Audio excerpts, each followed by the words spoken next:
నానుడి స్టార్ట్ అవుతుందో దాన్ని ఎవ్వరు కూడా ఆపలేరమ్మని చెప్పండి. ప్రజల నోళ్లలో నానుడి స్టార్ట్ అయింది.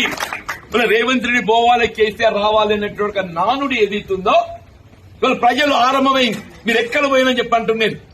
నేను గ్రామాలు పర్యటిస్తుంటే మన వసంత గారు ఎక్కడ అందరం బీఆర్ఎస్ సార్, మళ్ళీ కేసీఆర్ రావాలి సార్ అని జరిగాక నేను ఆశ్చర్యపోయిన. మరి ఇంట్లో ఎక్కడ పోయినా ఎప్పుడు కనబడలేదు. ఇప్పుడు ఏ గ్రామం ఏదైతున్నదో అరే నిజంగా చెప్పంటున్నా హరిచరణ్, ఇటువంటి ఒక వేదిక ఏర్పాటు చేసి పాత మిత్రుల కలయిక దేన్ని ఏమని బాబు చెప్పంటున్నా. మరి నేనేదైతుందో నాకు రాజకీయంగా ఇది ఒక నూతన అధ్యాయం అయినప్పటికీ కేసీఆర్ గారితో కలిసి ప్రయాణం చేయడం ఒక గొప్ప అనుభూతి అని చెప్పంటున్నా. కేసీఆర్ గారితో కలిసి ప్రయాణం చేసుడు ఒక గొప్ప అనుభూతి అని చెప్పండి. గతంలో వారితో కలిసి ప్రయాణం చేసిన నాకు ఆ అనుభూతి ఫలాలు నేను నెమరు వేసుకుంటా అప్పుడప్పుడు.